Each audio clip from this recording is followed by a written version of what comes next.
Marshals జీతాలు తగ్గట్లేదని Hydraa commissioner ఏవి రంగనాథ్ తెలిపారు. పాత జీత భత్యాలని కొనసాగించాలని సీఎం రేవంత్ రెడ్డి స్పష్టమైన వైఖరితో ఉన్నారని, మార్షల్ జీతాలు తగ్గించడం లేదు, పెంచడానికి చూస్తున్నామన్నారు. ఇతర రాష్ట్రాల పద్ధతులను కూడా పరిశీలించి ముందుకెళ్లే చర్చలు జరుగుతున్నాయని కమిషనర్ పేర్కొన్నారు. జియో ప్రకారం వాళ్ళకు ఒక రేట్ అంటే వాళ్ళకి శాలరీస్ ఒక దీనిలాగా ఇస్తున్నారు ఒక పర్టికులర్ స్కేల్లో. గతంలో ఎక్కువ వచ్చేది, దాన్ని ఇప్పుడు తగ్గించిన దాని విషయంలో ఆల్రెడీ ప్రభుత్వం చాలా సానుకూలంగా ఉంటే అసలు తగ్గించడానికి ఎలా ఉంది. ఎందుకంటే జిహెచ్ఎంసీ నుంచి ఈవీడిఎంలో పనిచేస్తున్న వాళ్ళు ఇప్పుడు హైడ్రాకు వచ్చినప్పుడు ఆ బదలాయించిన వాళ్ళందరికీ కూడా పాత జీత భత్యాలే మెయింటైన్ చేయాలనేది ప్రభుత్వం చాలా స్పష్టంగా, ముఖ్యమంత్రి గారే దీని మీద చాలా స్పష్టంగా చెప్పారు.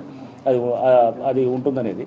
దాని విషయంలోనే మేము ఆల్రెడీ ఫైనాన్స్ డిపార్ట్మెంట్లో ప్రిన్సిపల్ సెక్రటరీ గారితో కూడా డిస్కషన్ జరిగింది అండ్ సెక్రటరీ ఎంఏడితో కూడా డిస్కషన్ అయింది.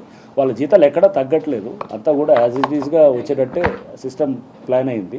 వాళ్ళ కొంత కమ్యూనికేషన్ గ్యాప్ తోటి వాళ్ళు తగ్గుతుందేమో అనే భావనలో ఉన్నారు, ఎక్కడా తగ్గట్లేదు. వాళ్ళు ఇంకా తగ్గటం కాదు, ఇంకా పెంచడానికి ఎలా చేయొచ్చా, డిజాస్టర్ మేనేజ్మెంట్ దాంట్లో ఎలా చేయొచ్చు అనే దాని గురించి కూడా మేము ఇప్పుడు డిస్కషన్ జరుగుతుంది. యాక్చువల్ అవన్నీ కూడా చెప్పడంతో వాళ్ళు చాలా హ్యాపీగా ఫీల్ అయ్యారు.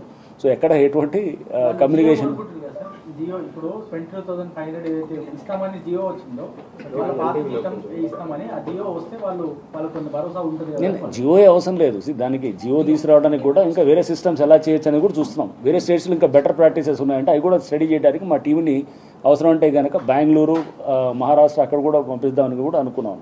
సో అవి కూడా తీసుకొని వాళ్ళది మార్షల్స్ వాళ్ళ ఇదేంటంటే అక్కడ మహారాష్ట్రలో కొంత బెటర్ సిస్టమ్ ఉందంటే మనం బెటర్ సిస్టమ్ తీసుకొని అది తీసుకొస్తే కనుక ప్రభుత్వం మనకు సానుకూలంగా ఉన్నప్పుడు హైడ్రా అనేది దాంట్లో మార్షల్స్ చాలా కష్టపడి పనిచేస్తున్నారు అనేది ఇది ఉన్నప్పుడు మనం డెఫినెట్గా సానుకూలంగా ఉన్నదాన్ని ప్రభుత్వం ఏదైతే కనుక ఒక మనకి ఇంకా బెటర్ మంచి కండిషన్స్ ఇవ్వాలనే దానికి ఉన్నప్పుడు దీనికి మనం ఆందోళన పడాల్సిన అవసరం లేదు. వాళ్ళకి జస్ట్ కొంచెం కమ్యూనికేషన్ గ్యాప్ ఉన్నట్టు అనిపించింది.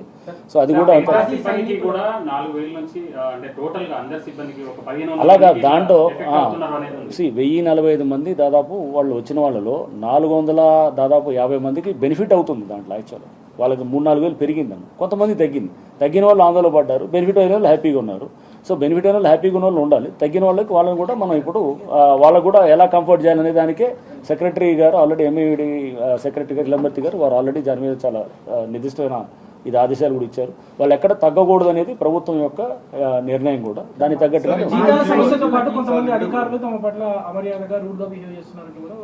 నేను అది కూడా చెప్పాను. మీరు అట్లాంటి మనం జనరల్గా చేయదు, ఎవరన్నా స్పెసిఫిక్గా ఇది ఒక మంచి బ్రాండ్ తోటి నిర్మించాలనే సంస్థ, ఎవరన్నా అట్లాంటి అధికారులు ఎక్కడన్నా అమర్యాదగా ఎవరన్నా ఒకరిద్దరు చేస్తే కనుక అటువంటిది నాకు డైరెక్ట్గా మెసేజ్ కూడా మీరు పెట్టచ్చు, నాకు వచ్చి చెప్తే కనుక అటువంటి వాళ్ళు నిర్దాక్షిణంగా ఉంటాము. ఇది ఎందుకంటే ఇది ఒక మంచి వ్యవస్థగా తీసుకెళ్ళాలనేది దానికోసం హైడ్రాన్ తీసుకొచ్చిందని.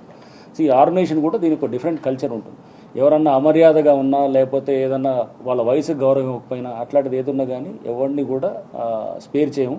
స్పెసిఫిక్గా ఇవ్వాలన్నాను, జనరలైజ్ చేసి చెప్పొద్దు. మీరు జనరల్గా ఇలా అన్నారు, ఫలానా ఎక్సో వైయో ఎవరైతే చేస్తున్నట్టు కనుక అతన్ని పిలిచి ఎదురుగా పెట్టు.